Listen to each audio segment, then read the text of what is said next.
오늘 말씀 제목은 나는 거룩한 제사장입니다. 우리 한번 같이 따라해 볼까요? 나는 거룩한 제사장입니다. 나는 거룩한 제사장입니다. 이 말씀 우리가 시작하기 전에 제가 기쁜 소식을 좀 전하려고 합니다. 여러분께 기쁜 소식을 전하는데 우리가 지난주에 그런 이야기를 좀 나눴죠. 우리의 믿음은 행하지 않으면 그것은 죽은 믿음이기 때문에 우리가 감사하는 삶을 살려면 우리가 믿음을 행동으로 보여야 한다. 이런 이야기를 나눴어요. 그래서 이틀 전에 저도 사실은 꾸준히 좀 생각하고 왔던 게 있습니다. 저희들이 이 작은 공간 외에 또 다른 공간이 좀 있었으면 좋겠다라는 바람은 항상 있었어요. 그러던 중에 저희들이 같은 층에 좀 비어 있잖아요, 공간이. 그래서 그곳이 세를 얻기 전에는 좀 우리가 교회가 좀 사용했으면 좋겠다. 그래서 주인께 한번 이야기를 해보고 싶다라는 마음이 있었고, 제가 원하는 장소가 지금 바로 앞에 그 건너편에 있는 그 장소에서 제가 그 앞에서 기도한 적이 있어요. 하나님, 이 장소 써도 될까요? 제가 기도를 했습니다. 물론 뭐 심각하게 막 부르짖고 한 기도가 아니라 그냥 읊조리듯이 그냥 기도를 했습니다. 그리고 이틀 전인데 제가 이틀 전에 좀 몸이 굉장히 피곤했어요. 되게 피곤한 가운데 한번 이야기를 건네봐야겠다 해서 소장님을 찾아갔습니다. 그래서 소장님을 찾아가서 대화를 좀 했어요. 그래서 이래서 내가 좀 사용을 하고 싶은데 관리비라도 좀 내면서 쓰면 어떨까, 여러 가지 고민이 있습니다 했더니 바로 소장님이 여기 임대인들의 전화번호 아니까 바로 전화를 하시더라고요. 전화를 하시면서 이런 설명을 쭉 했고, 그러니까 그 주인분께서 전화번호 알려주십시오. 전화 좀 저한테 주시라고 하십시오. 이렇게 말을 했대요. 그래서 제가 그 자리에서 전화번호를 받고 관리실에 가서 전화번호를 받고 밖으로 나왔는데, 전화 통화를 하는데 이분께서 되게 좀 이렇게 기쁜 마음으로 전화를 받으시더라고요. 그러면서 저희 교회가 사실은 이렇게 해서 좀 사용하고 싶습니다 했더니 그분께서 뭐라고 말씀하셨냐면 저는 크리스천입니다 그러시더라고요. 그리고 30년 정도 신앙생활을 했는데 제가 사실은 10년 전부터 교회에 좀 등한시하고 좀 제대로 못했습니다. 그러나 최근에 코로나 때문에 영상을 많이 보게 되고 새롭게 하소서나 다른 사람의 간증을 들으면서 제가 좀 회복돼 가고 있습니다. 그러던 중에 하나님께 내가 어떻게 하면 좋은 일을 할 수 있습니까? 그렇게 기도해 하셨대요. 그러니까 이 소식을 듣고 저한테 바로 뭐라고 하시냐면, 목사님, 그 공간을 그냥 사용하십시오. 저희들이 요구하는 이런 거 뭐 듣지도 않고 그냥 사용하라고 말씀해 주셔서, 저는 사실 일주일에 한 번만 쓰면 되잖아요. 그래서 그렇게 제안을 하려고 한 건데 마음껏 사용하십시오. 그래서 또 너무 죄송하긴 하잖아요. 그래서 약간의 이제 사용료를 좀 이렇게 드리긴 할 건데 사실은 그냥 거저 매일매일 그냥 새가 들어올 때까지 쓰라고 그렇게 말씀해 주셨습니다. 그리고 그곳이 지금 이 바닥이 하나도 돼 있지 않고 그렇잖아요. 그래서 이제 바닥을 좀 저희들이 좀 할 생각이 있었는데 그렇게 해도 되겠습니까? 라고 제가 의향을 물었습니다. 근데 뭐라고 말씀하신지 아십니까? 그 비용에 대해서 헌금을 하겠다고.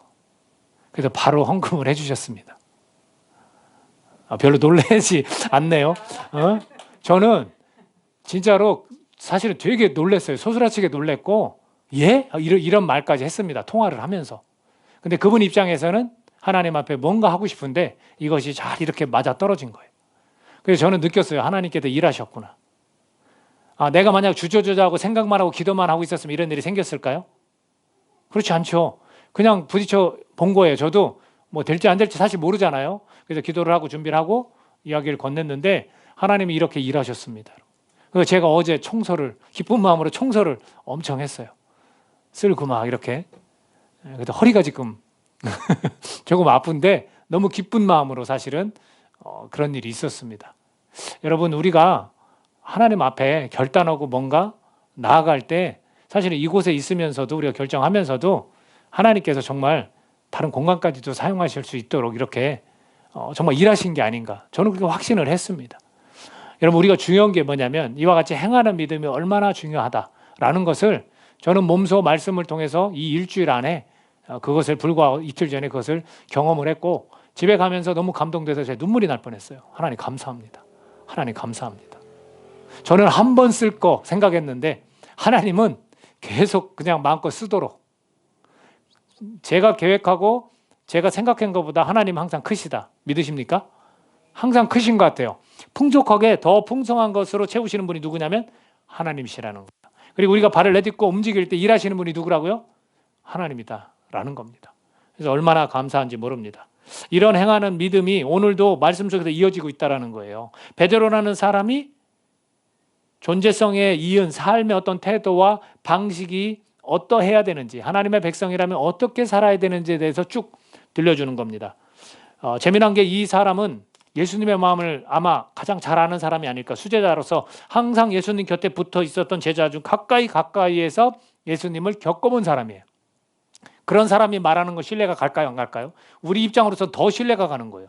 예수님과 3년 동안, 아니 그 전부터 관계를 맺었을지도 모르지만 정말로 그 공생의 3년 동안은 계속 먹고 자고 같이 붙어서 다녔던 사람이기 때문에 예수님이 뭘 원하시는지, 그리고 예수님이 뭘 주고 가셨는지를 확실하게 알 수 있다라는 거죠. 그래서 예수님이 무엇을 원하셨는지, 이것은 삶의 어떤 태도와 방식일 겁니다. 그리고 예수님이 무엇을 주셨는지 아주 이걸 잘 아는데, 이것은 우리의 정체성과 또는 존재 가치에 대한 부분입니다. 저는 이것을 좀 여러분에게 오늘 말씀드리려고 했는데, 우선은 무엇을 주셨는지, 즉 우리의 정체성, 하나님 백성의 정체성과 이 존재의 가치에 대해서 말씀해주고 있습니다. 우리가 읽은 2절 한번 쭉 살펴볼까요? 우리가 읽은 본문 2절 한번 같이 읽어보겠습니다. 시작. 갓난아기들 같이 순전하고 신령한 젖을 사모하라. 이는 그로 말미암아 너희로 구원에 이르도록 자라게 하려 함이라. 우리가 여기에서 우선 먼저 깨달아야 될 게 뭐냐면, 우리는 자라가는 사람들이라는 거예요. 크리스천의 정체성은 뭐냐면 자라가야 돼요. 어디까지 자라갑니까? 장성한 분량이라고 표현됐고, 예수님의 성품과 예수님의 삶까지 우리 자라가야 돼요. 그리고 왜 자라가야 되느냐? 구원을 위해서 간다라는 거예요. 그냥 단번에 믿어서 구원 딱 받고 끝나는 마침표가 아니라 계속 진행형이 된다는 거예요. 그걸 우리가 성화라고 그러잖아요. 계속해서 자라가는 건데, 무엇을 향해? 구원을 향해서 자라가는 사람들이다라는 거죠. 그러면서 본문에서 쭉 표현한 것 중에 좀 특이한 게 있습니다. 신령한 젖, 그리고 신령한 집으로 세워져라, 신령한 제사를 드릴 거룩한 제사장이 되라, 이런 표현들을 계속 쓰고 있어요. 여기서 신령한 젖이라는 것은 어린아이가 젖을 먹어야 힘이 나는 거예요. 다른 거를 섭취하는 것보다 그걸 먹어야만 클 수 있어요. 자라갈 수 있어요. 그걸 비유적으로 표현한 거죠. 그렇다면 여기서 신령한 젖은 뭘까요? 이것은 다른 것이 아닌 하나님의 말씀입니다. 하나님의 말씀을 잘 먹어야 우리는 자라갈 수 있다는 거예요. 이것을 뒷받침해 주는 게 1장 25절 마지막 절에서 뭐라 했냐면, 오직 주의 말씀은 세세토록 있도다 하였으니 너희에게 전한 복음이 곧 이 말씀이니라. 계속해서 살아남고 계속해서 이어지는 것이 하나님의 말씀이라는 거예요. 그래서 그것을 먹어야, 우리는 영의 양식을 먹어야 자라갈 수 있다는 것을 보여주고 있고요. 신령한 집으로 세워져라라는 거예요. 예수님을 뭘로 표현했냐면 산돌로 표현했습니다. 살아있는 돌. 그러니까 이 기초석이죠. 기초석인데 기초석이 그냥 죽어 있는 게 아니라 항상 살아 있다라는 거예요. 그래서 이 예수님이 산돌인데, 이 예수님 산돌같이 신령한 집으로 세워져 가라라는 거예요. 결국은 뭡니까? 그것 또한 예수 그리스도를 바라보고 너의 기초석이 반석 대신 예수님, 그 예수님을 기초석으로 해서 신령한 집으로 서로 세워져 가라라는 말입니다.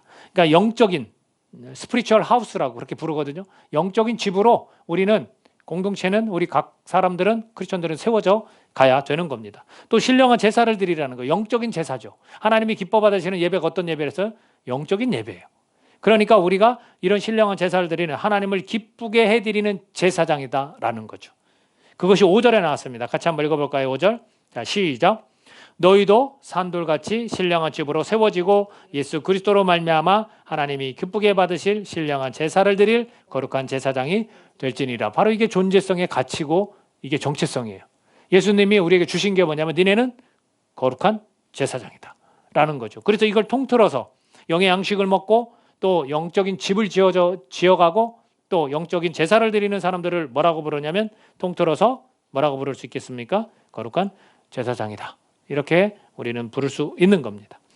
이런 예수님이 무엇을 주셨는지 베드로는 분명히 알고 있어요. 우리의 정체성이 이런 것이다. 우리의 존재가 이 정도로 가치가 있다라는 것을 표현해 주면서 구원을 향해 자라가라라고 말해주고 있습니다. 그러려면, 우리가 그렇게 잘 자라가려면 믿는 우리에게 보배 되신 누구라고요? 예수님을 바라보라라는 거예요. 근데 예수님은 누군가에게는 보배가 될 수 있지만 누군가에게는 나를 넘어뜨리는 바위가 될 수 있다고 설명하고 있습니다. 7절 말씀 같이 한번 읽어볼까요? 7절. 자, 시작. 그러므로 믿는 너희에게는 보배이나 믿지 아니하는 자에게는 건축자들이 버린 그 돌이 모퉁이의 머리띠이 되고, 라고 되어 있습니다. 8절에 이어서 또한 부딪히는 돌과 걸려 넘어지게 하는 바위가 되었다 하였느니라. 그들이 말씀을 순종하지 아니함으로 넘어지나니 이는 그들을 이렇게 정하신 것이다 라는 거예요. 그러면 믿는 사람들에게는 예수님이 누구예요? 보배예요. 보배. 믿지 않는 사람들에게는 어떤 거겠습니까? 버린 돌, 부딪히는 돌, 걸려 넘어지게 하는 바위라는 거예요. 그러니까 예수님은 그들에게는 불필요한 거예요. 그러나 믿는 우리에겐 보배이기 때문에 굉장히 필요한 겁니다. 그래서 우리 고린도전서 1장 18절에 보면 그런 얘기 표현 쓰거든요. 십자가의 도는 믿는 자들에게는 하나님의 능력이지만 믿지 않는 자들에게는 미련한 것이다. 아무 쓸모가 없는 거예요. 오히려 걸려 넘어지게 만드는 바위와 같은 분이 누구냐면 예수님이다 라는 거예요. 오늘 이 말씀이 누구에게 들려집니까? 예수님을 따르고 믿는 자들에게 들려지는 거예요. 왜 그랬을까? 왜 이런 말들, 존재성의 가치, 정체성에 대해 이야기할까? 그들의 삶이 힘든 거예요. 지금 핍박 가운데 있는 이 크리스천들에게 사도 바울, 예수님과 아주 가까이에서 지냈던 이 베드로가 권면의 말씀을 자꾸 전해주는 거예요. 왜? 힘을 내라는 거죠. 우리 존재성이 어떤 존재성을 가진 사람인지 알으라는 거예요. 다시 한번. 예수님은 보배라는 거예요. 그분을 바라봐야 된다라는 겁니다. 그러나 말씀을 불순종하면 어떻게 된다고요? 넘어지는 자들이 된다라는 거예요. 이것을 주님께서 그렇게 이미 정하셨다라고 표현하고 있습니다. 여러분, 우리가 예수님을 걸려 넘어지는 바위로 보면 되겠습니까? 또 나를 부딪히게 하는 나의 모든 것을 가로막는 그런 분으로 우리가 여겨서는 되겠습니까? 그런 사람은 말씀을 순종하지 않는 사람이에요. 불순종하면 거꾸로 말하면 우리는 믿음 생활을 한다지만 거꾸로 말하면 우리는 넘어질 수 있다는 거예요. 말씀에 불순종하면 우리도 넘어질 수 있다는 거예요. 그건 우리 삶에서 우리가 직접 경험해 본 분들도 있을 거예요. 말씀에 순종하지 않아 보십시오. 우리는 넘어지기 쉽습니다. 그것을 말해주고 있는 거예요. 그러나 너희는 누구냐? 자, 아주 유명한 말씀 구절 중에 하나죠. 2장 9절입니다. 같이 한번 읽겠습니다. 시작. 그러나 너희는 택하신 족속이요 왕같은 제사장들이요 거룩한 나라요 그의 소유가 된 백성이니 이는 너희를 어두운 데서 불러내어 그의 기이한 빛에 들어가게 하신 이의 아름다운 덕을 선포하게 하려 하심이라. 아멘. 우린 누굽니까? 택하신 족속, 왕같은 제사장, 거룩한 나라, 하나님의 소유된 백성이라는 거예요. 자, 이 내용도 통틀어서 우리 뭐라고 얘기할 수 있냐면 거룩한 제사장이라는 거예요. 우리가 하나님께서 우리를 택하셨고 지금 저와 여러분을 택하셨고 또 우리한테 왕같은 제사장이다 이렇게 부르시고 거룩한 나라다. 하나님의 나라의 백성이라는 거죠. 그 다음에 하나님의 소유된 백성이다. 주인이 누구라고요? 하나님. 하나님이 통치하고 다스리시는 그런 내 사람들. 하나님이 그렇게 말씀하시는 거예요. 하나님 입장에서. 그래서 통틀어서 우리는 거룩한 제사장이다 이렇게 말할 수 있습니다. 자, 이것을 아주 확실하게 표현해 주는 구절이 2장 25절 마지막 구절에서 이렇게 말하고 있습니다. 같이 한번 읽어볼까요? 2장 25절 시작. 너희가 전에는 양과 같이 길을 잃었더니 이제는 너희 영혼의 목자와 감독 되신 이에게 돌아왔느니라. 자, 우리는 길 잃은 사람들이었어요. 다. 그러나 지금은 어떻게 됐어요? 우리 영혼의 목자와 감독 되신 이에게 돌아왔다. 우리 하나님 앞에 예수님 앞에 우리는 돌아왔어요. 우리의 목자 되시고 감독 되신 분 앞에 우리는 돌아왔어요. 마치 집을 잃었던 자가 집으로 돌아온 것처럼 그 탕자처럼 우리는 지금 하나님 앞에 돌아왔고 그 돌아온 사람들을 택하신 족속이고 왕같은 제사장이 거룩한 나라고 하나님의 소유된 백성이라고 말하면서 너네는 거룩한 제사장이다. 이렇게 우리를 불러주고 있습니다. 저는 여기에서 가장 크게 와닿았던 게 왕같은 제사장이에요. 여러분 우리를 어떻게 취급하시냐면 왕같은 제사장으로 하나님이. 여러분 왕의 용포라고 혹시 들어보셨어요? 용포? 왕의 옷이에요. 얼마나 아름답고 멋있는지 술을 놓고 얼마나 진짜 근엄하고 멋있는지 몰라요. 그걸 볼 때 우리는 품격을 느낄 수 있고 품위 이것을 우리가 느낄 수 있습니다. 왜 이렇게 얘기하셨을까? 왕같은 제사장이다. 마치 용포를 입은 임금처럼 우리는 그런 제사장이니까 우리는 뭐가 있냐면 품위가 있어야 된다는 거예요. 크리스천들은 품위가 있어야 되고 품격이 있어야 된다는 거예요. 근데 여러분 보세요. 왕 같은 경우 그냥 용포예요. 그 사람의 마음을 우리가 알 수는 없어요. 그리고 겉모습은 정말 아름답습니다. 크리스천들은 어떻습니까? 마음의 할례를 아는 사람들이에요. 그렇다면 겉과 속이 같아야 되고 우리 속이 아름다워야 되는 거예요. 물론 겉도 아름다우면 좋겠죠. 단정하게 옷을 입으라 하셨으니까. 근데 이 부분에서 우리는 품위와 품격을 유지해야 된다라는 거예요. 왕 같은 제사장이기 때문에. 그래서 무엇보다도 우리의 마음, 지킬 만한 것보다 네 마음을 지키라는 것처럼 우리 마음이 정말 품위 있고 품격이 있어야 한다는 걸 보여주십니다. 자, 여러분에게 이런 주님께서 우리에게 주신 정체성과 존재의 가치에 대해서 이야기를 했다면 이제는 무엇을 원하셨는지를 이제 이야기하려고 합니다. 바로 이 품위와 품격을 지키는 왕 같은 제사장, 거룩한 제사장들의 삶의 방식, 삶의 태도에 대해서 네 가지를 정리해서 말씀을 드리려고 합니다. 그 첫 번째가 뭐냐면 우리가 거룩한 제사장이로서 우리는 어떤 삶의 태도와 방식을 가져야 되냐면 9절 말씀 먼저 한번 같이 읽어볼까요? 9절. 자, 시작. 그러나 너희는 택하신 족속이요 왕같은 제사장들이요 거룩한 나라요 그의 소유가 된 백성이니 이는 너희를 어두운 데서 불러내어 그의 기의 밑에 들어가게 하신 이의 아름다운 덕을 선포하게 하려 하심이라. 여러분, 거룩한 제사장으로서 우리는 하나님의 아름다운 덕을 선포해야 한다라는 거. 이게 삶의 방식이고 삶의 태도예요. 우리가 왕같은 제사장으로서 품위와 품격은 뭐냐면 하나님의 아름다운 덕을 선포해야 돼요. 이 입술로 전하면서 삶으로 보여주면서 살아야 된다라는 거예요. 그렇다면 아름다운 덕은 뭘 이야기할까? 하나님의 성품, 하나님이 어떤 분인가를 우리가 말하면 돼요. 자, 지금 생각나는 하나님에 관한 어떤 내용들이 있을까요? 여기에서 말한, 본문에서 말한 건 어둠에서 빛으로 인도하시는 분이다. 당신이 어둠 가운데 있다면 이제 빛으로 인도하시는 그런 분이다 라고 우리는 말할 수 있습니다. 우리를 너무나 사랑하시는 분이다 말할 수 있고, 우리를 용서해 주시는 그런 분이다. 또 우리를 제사장, 왕 같은 제사장으로 삼아주시는 분이다. 또 우리를 용서해 주시는 그런 분이다. 하나님의 백성으로 우리를 살게 하시는 분이다. 이런 말들을 우리는 계속 할 수 있어요. 승리케 하시는 분이다. 여러분에게 하나님은 어떤 분이십니까? 하나님의 아름다운 덕이 뭡니까? 먹이고 입히시는 아버지시다. 그 하나님은 우리의 위로자 되신다. 그 하나님은 우리의 상담자가 되신다. 그분은 전능자이시다. 우리가 이런 것들, 하나님의 아름다움, 이 덕을, 또 놀라운 섭리, 예수 그리스도를 이 땅에 보내셔서 우리를 구원해서 영원한 생명을 주신, 그리하여 우리로 하여금 하늘의 시민권을 주시는 분이다. 국적을 바꿔놓으시는 분이다. 이런 아름다운 덕을 우리가 선포해야 한다라는 거예요. 크리스천의 품위와 품격은 뭡니까? 바로 이런 삶을 살아가는 거. 하나님을 위해서 우리는 이런 삶을 살아가야 되는 겁니다. 그래서 우리를 택하셨고 우리를 왕같은 제사장이라 하시고 하나님의 소유가 된 백성이 되게 하셨습니다. 우리가 이와 같은 삶을 살아가야 되는 그런 제사장이다라는 거죠. 이것이 삶의 태도고 삶의 방식입니다. 두 번째는 거룩한 제사장으로서 하나님께 영광을 돌려야 한다라는 거예요. 제사장은 누구를 위해 있습니까? 백성들을 위해서 있으면서도 하나님을 위해서 있어요. 그래서 이 첫 번째, 두 번째는 우리가 하나님을 위해서 사는 거예요. 하나님의 그 아름다운 덕, 그 성품을, 그분의 인격을 우리가 전하면서 살아가는 것이고, 그 다음에 하나님의 영광을 위해서 우리가 살아가는 거예요. 자, 12절 같이 한번 읽어보겠습니다. 12절. 자, 시작. 너희가 이방인 중에서 행실을 선하게 가져 너희를 악행한다고 비방하는 자들로 하여금 너희 선한 일을 보고 오시는 날에 하나님께 영광을 돌리게 하려 함이라. 이런 표현을 썼습니다. 우리가 하나님께 영광을 돌리는 거예요.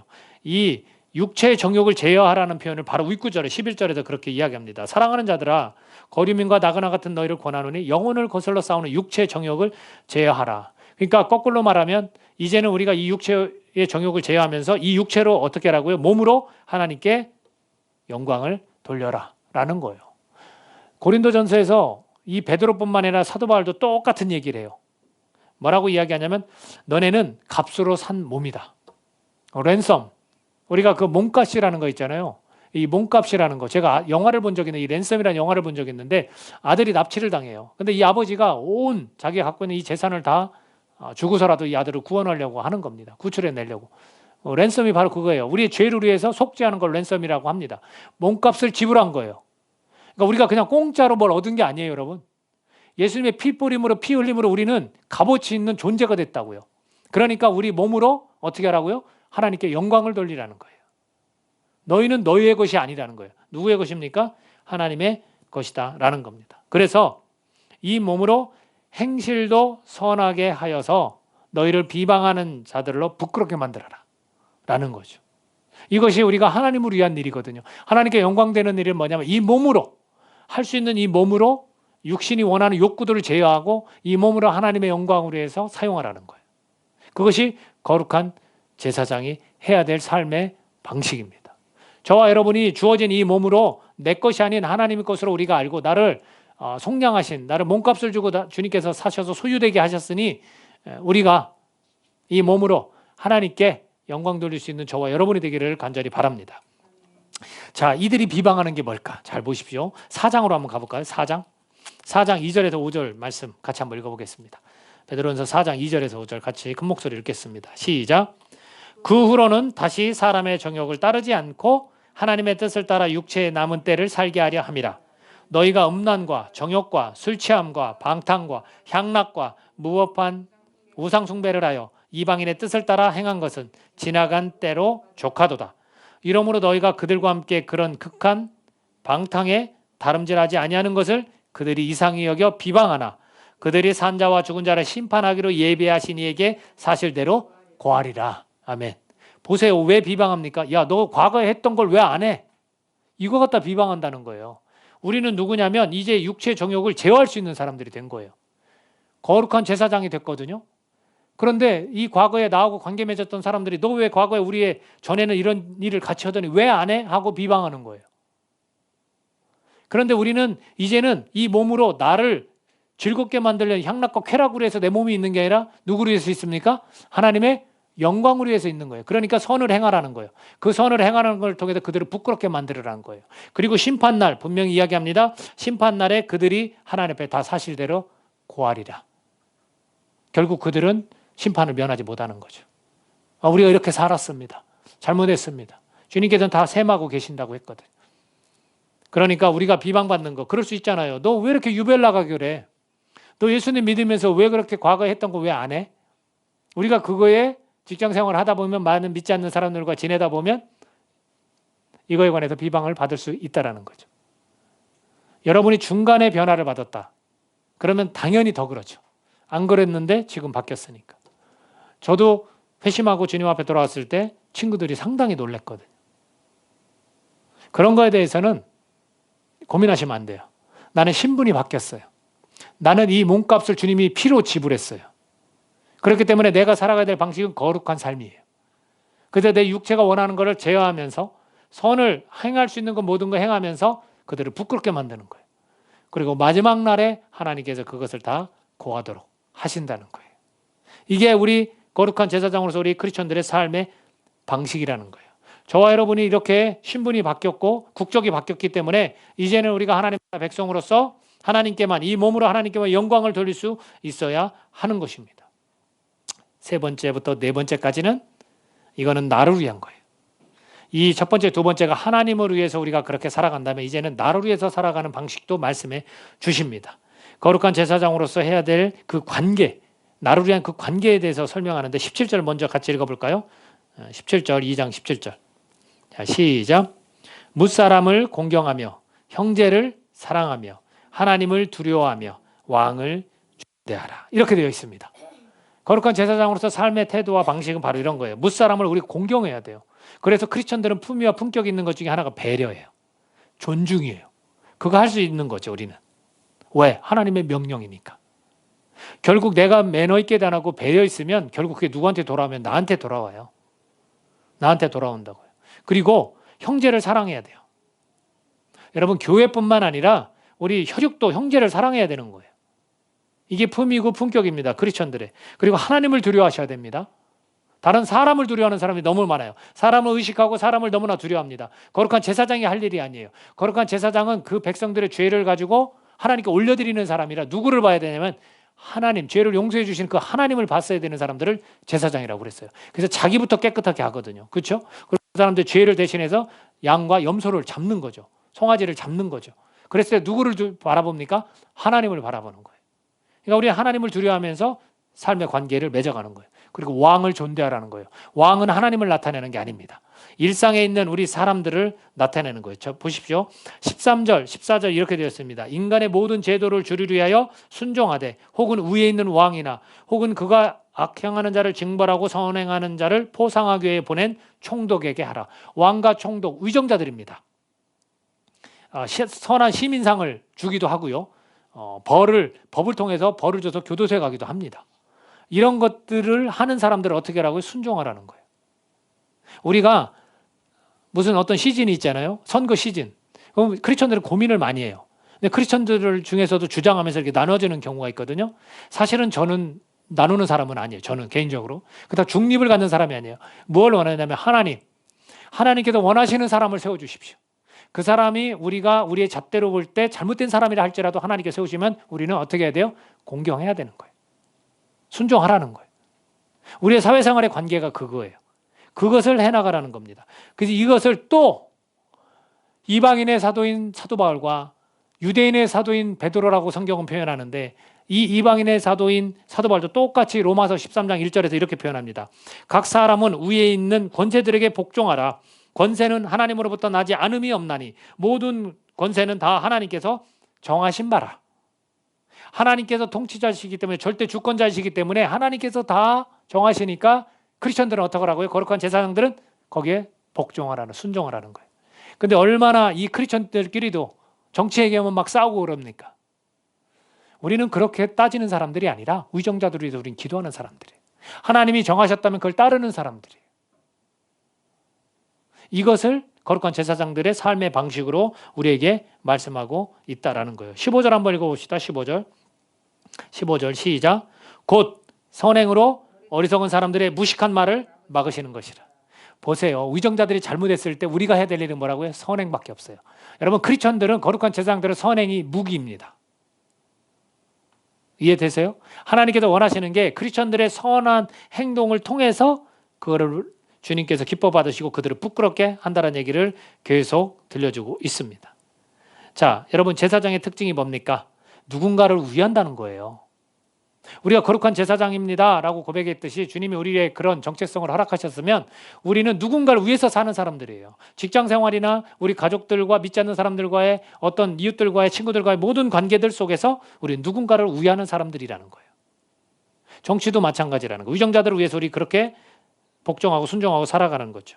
자, 16절 말씀 한번 읽어볼까요? 16절. 우리에게 주신 자유가 있습니다. 근데 어떻게 하라는지 말씀하고 있습니다. 16절 시작.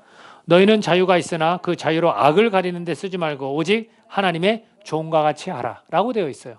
크리스천들은 진리 안에서 자유가 있습니다. 자유가 있다 해서 이런 것들 저런 것들을 세상 일을 판단하는 게 아니라, 우리가 교회 일은 판단하라고 하셨지만 세상 일에 대해서는 하나님이 정하신 것을 그대로 따르라는 거죠. 그리고 그 자유로 악을 가리는 데 쓰지 말라라는 거예요.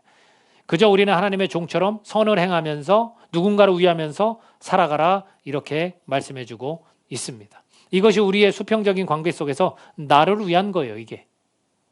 이것이 결국에는 주님께서 이 선행을 통해서 나중에 우리에게 상급을 허락하시는 거예요.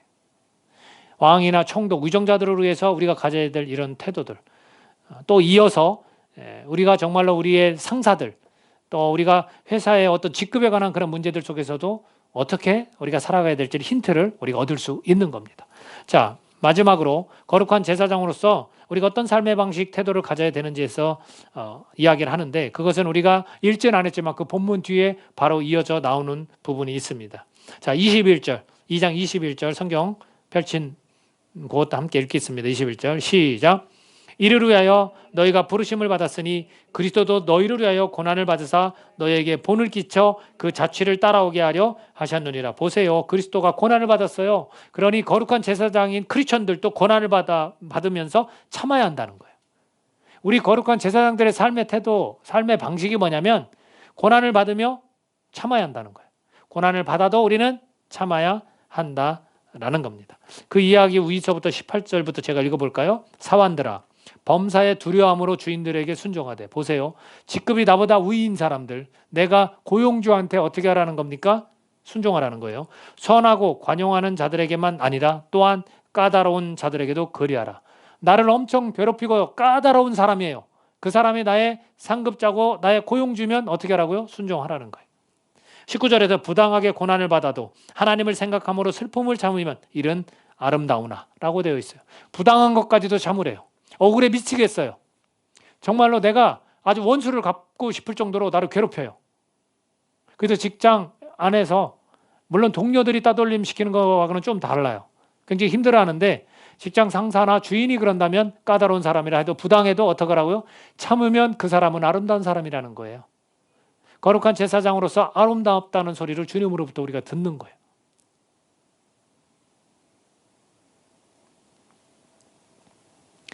이어서 20절에서 죄가 있어 매를 맞고 참으면 무슨 칭찬이 있으리요. 그러나 선을 행함으로 고난을 받고 참으면 이는 하나님 앞에 아름다우니라. 하나님은 그런 사람을 거룩한 제사장의 삶의 태도와 방식을 아름답다라고 말씀해주고 있는 겁니다. 여러분, 우리가 참을 수 있어야 돼요. 부당한 일 가운데도 그게 고난이잖아요. 크리스천으로서 이런 일이 얼마나 고난인지 몰라요. 근데도 성경은 뭐라고 말하냐면 참으라는 거예요. 너는 거룩한 제사장이기 때문에 품위와 품격이 바로 이런 데서 나오는 거라는 거예요. 크리스천들이 이런 어려움 중에서도 참는 걸 통해서 하나님 참 아름다운 행동이다. 주님이 말씀해 주시는 거죠. 아름답다. 우리가 누구의 음성을 들어야 됩니까? 주님의 음성을 듣는 거예요. 그 속에 위로가 있는 거예요. 그러니까 우리가 바깥 세상 속에서 살면서 이런 관계 속에서 내 자신이 아름다운 존재로 주님께서 칭해 주시니까 우리는 고난도 참으면서, 고난을 받아도 참으면서 지내라 말씀하고 있는 겁니다. 여러분, 이 당시에 네로의 핍박과 로마의 그 핍박 속에서 우리의 삶은 비교도 안 될 정도로 어려운 사람들이에요. 그 가운데서도 어떻게 하라고요? 부당해도 참으라는 거예요. 오늘날 우리 크리스천들이 너무 연약한 거예요. 온실 속의 화초처럼. 우리는 정말 이 세상의 땅에서 마구잡이로 일어나는 잡초와 같은 근성이 있는 사람들이에요, 사실은. 왜? 하나님의 절대적인 통치권을 우리가 인정하기 때문에. 저와 여러분이 거룩한 제사장임을 우리가 받아들이실 수 있기를 원합니다. 정말로 우리는 품격 있고 품이 있는 그런 왕 같은 제사장으로 삼아주셨어요. 그런 사람들이 어떻게 살면서 행동해야 될지, 이런 관계들을 어떻게 맺어야 될지 예수님은 베드로에게 남기셨고, 그 베드로는 공동체를 지도하는 사도로서 그것을 말씀해주고 있는 겁니다. 저와 여러분이 이렇게 살아간다면 얼마나 귀하고 좋겠습니까? 3장 9절 한번 가볼까요? 바로 옆에 있는 장인데 3장 9절 같이 한번 읽어봅시다. 이런 사람들이 있습니다. 자, 시작. 악을 악으로, 욕을 욕으로 갚지 말고 도리어 복을 빌라. 이를 위하여 너희가 부르심을 받았으니 이는 복을 이어받게 하려 하심이라. 기가 막히죠. 많은 크리스천들이 세상 사람들과 똑같이 한다는 거예요. 악을 악으로 갚고 욕을 욕으로 갚는 거예요. 근데 그렇게 하지 말라는 거예요. 너네는 거룩한 제사장, 왕 같은 제사장, 품위 있고 품격 있는 자들이기 때문에 복을 오히려 빌어주라는 거예요. 고용주가 나를 괴롭힌다면 그 고용주를 놓고 복을 빌으라는 거예요. 그러면 그 복이 결국에는 어떻게? 너희들로 이어받게 하기 위해서. 주님의 방식은 세상의 방식과는 완전히 다른 거예요. 우리가 이런 삶의 태도를 가지고 오히려 그들을 축복하라는 거예요. 복을 빌라는 거예요. 보십시오. 3장 17절 또 읽겠습니다. 시작. 선을 행함으로 고난받는 것이 하나님의 뜻일진대 라고 되어 있습니다. 왜 고난을 받는가? 선을 행함으로 왜 고난을 받는가? 왜 그들을 축복해야 되는가? 하나님의 뜻입니다. 선을 행해서 고난받는 것은 하나님의 뜻이기 때문에 우리는 잘 참기만 하면 되는 거예요. 그러면 하나님 우리에게 참 아름답다. 사랑하는 자녀야, 사랑하는 아들아, 사랑하는 딸아, 참으로 아름답다. 주님으로부터 이런 칭찬이 있습니다. 어디 이 땅에서의 칭찬뿐이겠습니까? 주님 영원한 나라에서 주시는 주님의 영광을 우리가 함께 누릴 수 있는 겁니다. 그러니 우리의 삶의 태도 방식이 바로 이와 같이 많은 무사람을 공경하고 형제를 사랑하고 왕을 존대하는 의정자들에 대해서, 우리의 어떤 권세자들에 대해서, 우리가 그 권세에 있는 자들에 대해서 우리가 공경하고 순종하면 주님께서 우리에게 영광을 허락하실 것입니다. 이 네 가지 삶의 태도를 우리가 오늘 기억하면서 나의 존재성에 이어서 이 존재의 가치가 얼마나 귀한 사람인지, 정말로 왕 같은 제사장으로 삼아주신 그 주님 앞에 정말 우리가 감사를 드리면서 예수 그리스도가 우리 믿는 우리에겐 보배가 되어주시니 그분을 통해서 우리는 점점점 자라가면서 바로 이런 삶의 태도, 이런 삶의 방식으로 우리가 살아가야 된다라는 거예요. 하나님의 이 아름다운 덕을 우리는 좀 선포하면서 살아가고, 또 우리는 하나님께 이 몸으로 영광 돌리고, 또 무사람들, 또 그런 형제 사랑, 하나님을 두려워하면서 왕을 우리가 존대하는 그런 모습, 그리고 우리가 애매히 또 고난을 당하거나 선을 행하다가 까다로운 사람들에게 우리가 부당한 일을 당해도 고난을 받아도 우리는 참아야 한다라는 거. 하나님의 뜻이기 때문에 우리는 참아야 한다라는 거. 이 삶의 방식을 여러분들 그리고 저 함께 받아들여서 나는 거룩한 제사장입니다. 그 제사장의 삶의 방식대로 태도대로 예수님께서 베드로를 통해서 알려주셨던 것을 그대로 우리도 따르기를 원합니다. 라고 결단하는 그런 시간이 되기를 간절히 소원합니다. 하겠습니다. 여러분, 우리 삶